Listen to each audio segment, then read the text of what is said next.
c'est Banana Fish qui se termine et du coup un nouveau titre d'Akimi Yoshida qui commence chez Panini avec Yasha, n'est-ce pas? Et du coup, je vous ai pris un tome de Banana Fish de la bibliothèque pour comparer. Hein. C'est les mêmes, voilà, un même format, la couleur.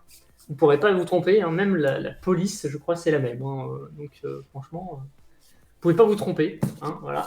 Merci Donc Panini. Yasha, c'est un Panini, évidemment, c'est une perfecte édition. C'est inédit en comparaison de Banana Fish, parce que Banana Fish, on l'avait déjà eu, mais là, pour le coup, c'est une première. Il me semble que Yasha n'est jamais arrivé chez nous avant. Surtout que c'est un vieux titre aussi, parce que du coup, Banana Fish est terminé en 19 volumes, je crois, à l'époque, et que Yasha est la série qu'elle a fait après, en fait.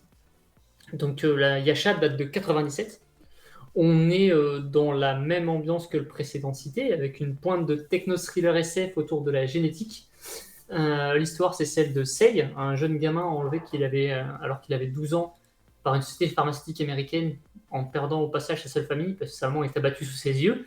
Il découvre plus tard que sa mère n'était pas sa mère naturelle et qu'il est en réalité le fruit d'une expérience génétique l'ayant doté de sens hors du commun et d'une intelligence rare et qu'elle s'était enfuie avec lui et le cachait depuis des années à la société qui lui a donné naissance. 6 ans plus tard, il est installé aux États-Unis, il a un doctorat, c'est devenu une tête extrêmement brillante vraiment un docteur de la société pharmaceutique qu'il a créée. Il a vendu son corps à la boîte qu'il emploie. Genre vraiment, il a hypothéqué sa vie, quoi, littéralement. C'est un truc de fou.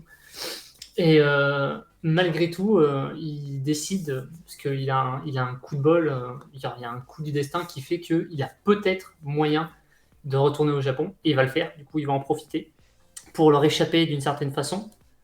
Et il va essayer de retourner là-bas en espérant retrouver et revoir surtout son meilleur ami de l'époque, qui en fait de son côté n'avait jamais cessé de le chercher. Et c'est sur place qu'il découvre qu'il est au centre de sombres machinations entre mafia, grandes corporations et militaires excités à l'idée de mettre la main sur son patrimoine génétique en caressant le rêve de super soldat. Voilà. Le tout dans un style très proche de Banana Fish, hein, tant dans le tandem principal que dans ce côté mafia gang avec un héros tête brûlée au passé difficile qui peine à se reconstruire, que dans son humour et sa vibe crypto-gay qui rappelle que Yasha est un pur shoujo manga des années 90. Si vous n'êtes pas polar, vous préférez peut-être Yasha Banana Fish d'ailleurs, parce que c'est plus proche d'une ambiance Tom Clancy's in Japan que Guerre de gang chez l'oncle Sam. Perso, moi, pour un premier volume, j'ai vraiment été happé dans Yasha. Peut-être même plus facile à lire que Banana Fish. Parce que Banana Fish avait des sujets qui étaient quand même vachement lourds, notamment autour de la prostitution et de la pédophilie. Là où Yasha les a pas, ceux-là. Du coup, c'est peut-être plus léger et plus facile d'accès pour des gens qui auraient du mal avec certains sujets. Là, on est vraiment sur quelque chose de beaucoup plus light, mais quand même avec de l'action. Alors, je ne sais pas raconter un élément important du tome 1, parce que c'est une découverte qui est importante pour la suite, mais qui, du coup, donne son titre à l'œuvre, hein, parce que Yasha, en fait, c'est un rapport avec des mythes hindous, je crois. Donc voilà, vous irez chercher quand vous lirez votre volume 1. Ça sort cette semaine, il me semble, Yasha C'est sorti... attendez, qu'on est mardi. Peut-être que... Comme on fait plus C'est là peut-être en ce déjà... moment les sorties manga, je suis perdue en fait, faudrait qu'on les refasse. Moi, je crois que ça sort demain. Mais... Ça sort demain, ça sort le 14. Ok, c'est demain. Ok, c'est demain. Voilà. Ouais. Donc voilà. Ben, du coup, il me semble que ça sera fini. Il y a beaucoup moins de volumes que Banana Fish en plus pour Yasha. Je crois que c'est en 10 tomes.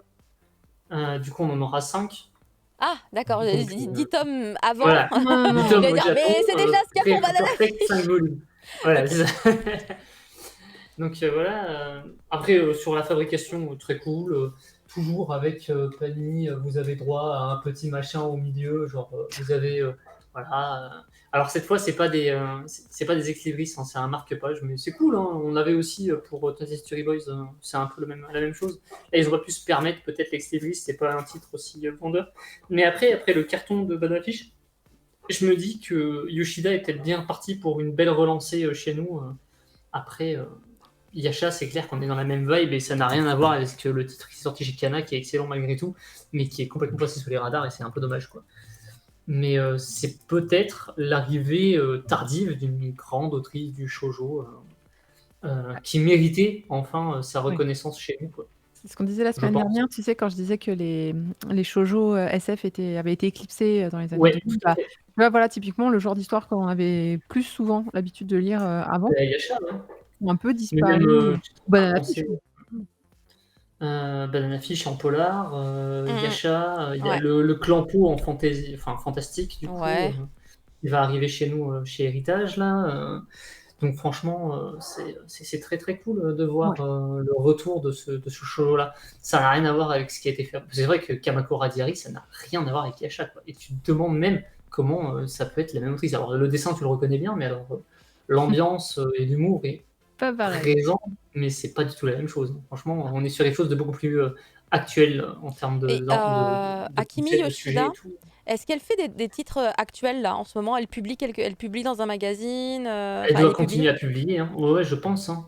Parce que du coup ça pourrait Je être Ça... vais vérifier, intéressant de regarder. voir. Son dernier titre, il date de 2019, donc Ah ça doit pas oui! être terminé, hein. Ça pourrait C'est, être intéressant de voir à quel point en fait, et son propos et il est son encore en cours, hein.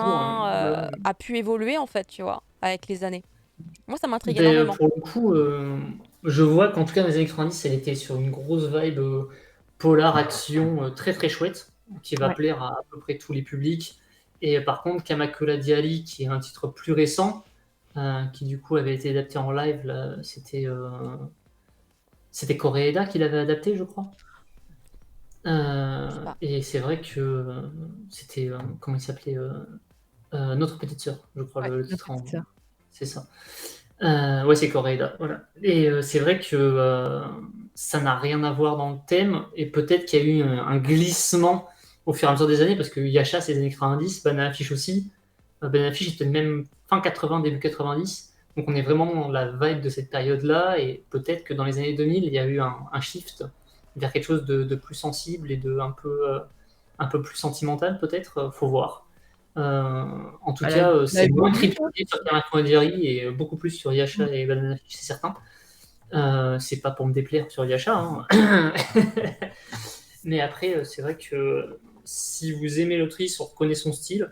Le trait a un peu évolué, mais en vrai, si vous avez lu Banana Fish juste avant, par contre, il n'y a aucune différence en termes de dessin, quoi. Ouais, C'est tu vraiment les la même chose. enchaînes. C'est même Ah, recommandé tu de les les enchaînes. enchaîner pour C'est votre ça, hein. Mais santé. en vrai, ouais, hein, tu peux, il n'y a pas de problème, hein. Limite, si Banana Fish, je trouve ça trop long, tu commences par Yasha et ensuite tu lances Banana Fish parce que c'est beaucoup plus dense, c'est beaucoup plus noir. Là où Yasha, on est vraiment sur enquête-action. Banana Fish, c'est quand même sacrément dark, quand même, je trouve. Puis assez désespéré. Alors que Yasha, t'as quand même quelque chose d'un peu plus lumineux, peut-être. Mmh.